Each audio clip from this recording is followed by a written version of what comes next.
Hey guys, this is Chance from Vital Revive, and I'm doing this video. I'm not going to be reading from a script or anything like that. I'm just kind of doing this off the cuff, and I'm just going to talk to you guys, and we're going to go from there.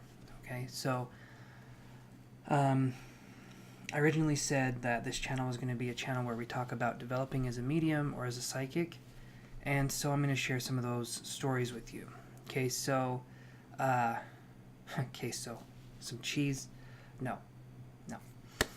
So, I've been doing some work, and some of it has been successful, some of it hasn't. I will go into specifics. Okay, so in order for me to become a medium, to be confident in being a medium, I have to be able to deliver psychic messages regularly, right? So in order for me to do that, I have to put myself in a position where I need to learn and I need to understand. So what I've been doing is I go onto Facebook groups and I offer free readings. And before you guys get excited and think, oh, he's doing free readings, don't get too excited. I'm still very much in the learning process, and it is very much a learning process. I have in no way, shape, or form perfected it. I'd say about 75%, well, maybe about 65% of my sessions have gone good. I'm able to get some specifics, though not very strong ones yet. Generally with spirit, from what I've noticed, you start out with a broad message first, and then when you start getting better and better at it, you can turn a broad message into something more and more specific. The most specific one I had was talking about someone's potassium levels, which to you guys probably sounds equivalent to doing taxes, but to me, that was a good point where I'm like, okay, I'm getting good information. I'm getting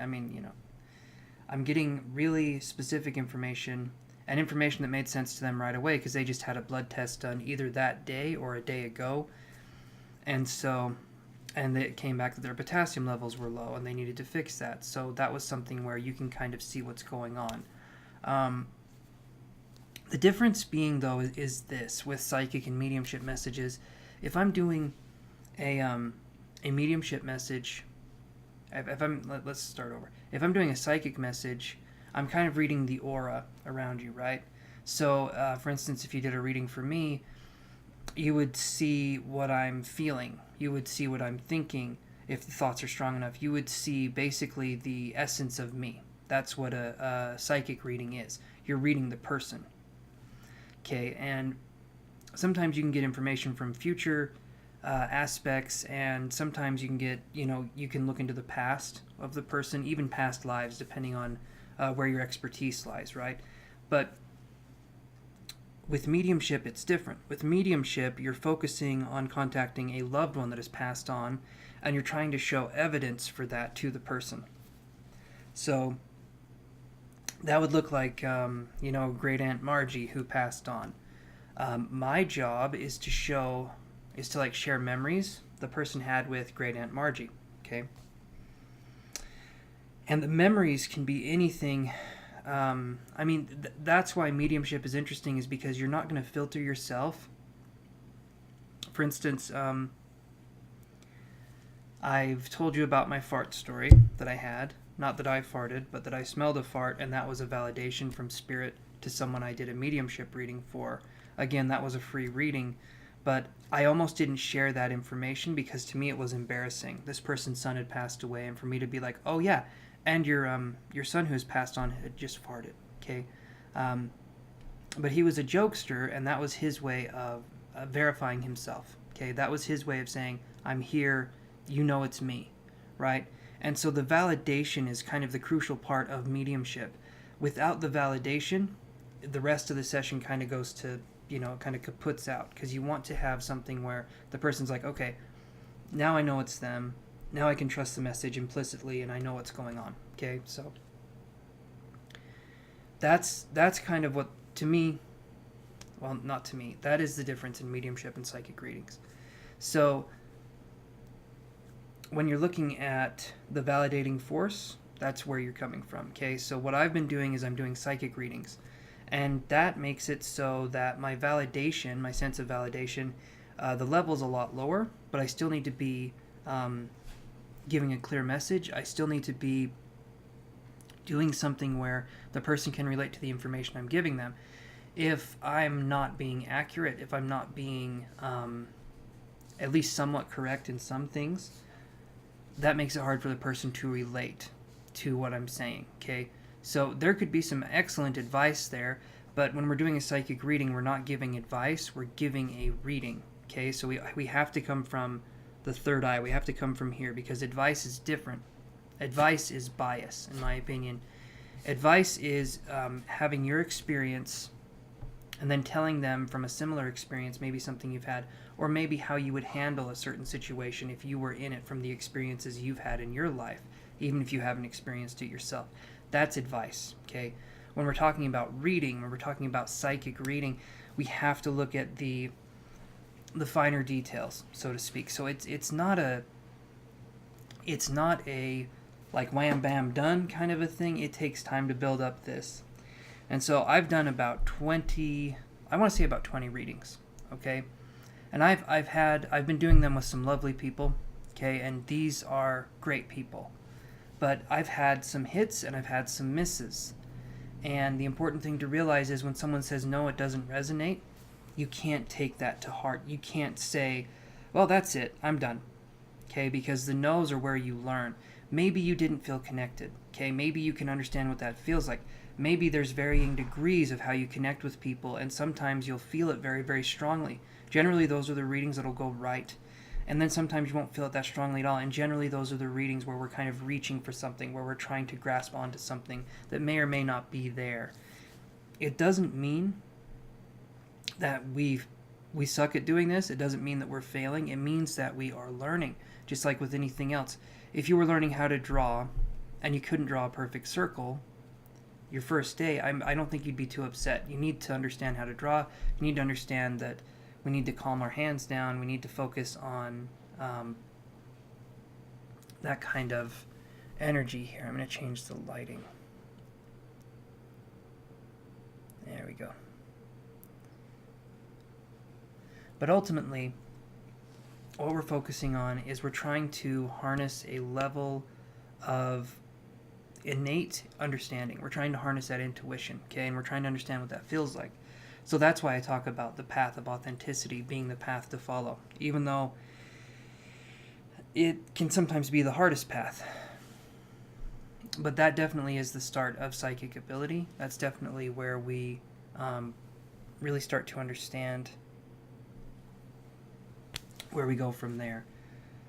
So the ones that I had go right, sometimes they were broad messages, okay, and sometimes they were a little vague. But it's what I had to work with at the time, and I realize I will be able to get more specific messages as time goes on. Okay, you don't beat yourself up if you can't guess that the person had 3 kids and a great uncle named Mike, and that Mike had high blood pressure, and Mike died from a car crash. Or you can't beat yourself up if you can't get the minute details, okay? Because the way we're going to read is going to be different than it's going to be what the person needs to hear at the time, okay? And if someone needs validation that it is Uncle Mike coming through, then we're going to get information from Uncle Mike coming through. But if not, and we don't get that information, that is absolutely fine. Some people will want to talk to a certain person. Some people will want to connect with a certain person, and we may only be able to give them bits and pieces here and there because that is our skill level at the moment. Instead of beating ourselves up or thinking we could have done better, we focus on just, practicing. We focus on doing better, because if we're beating ourselves up, we're actually making it so that we can't help another person, okay? We're making it so that we can't... we're basically limiting our own abilities by putting ourselves down. So we're putting ourselves in a victim mentality, and we're making it so that we can't help other people because we're too worried about ourselves, I get that. I go into that mind space too, but when we put the self aside and we realize that we're serving spirit or we're serving the universe in a capacity in that way, we put our own ego aside, then we can start to get messages. Because it's not about us. It isn't. The messenger isn't as important as the message that the Spirit's trying to relay, or that the aura of the person is trying to relay. We're able to see information, we're able to perceive information differently, and we need to be able to tell them that information, okay? And whether it's wrong, right, or indifferent, we learn from it. If it's right, we try and look at ways we can make it better. We try to look at ways that we can improve, and we become a soft critic of ourselves, meaning that we don't take it too hard. If someone says yes, be happy with yourself, okay?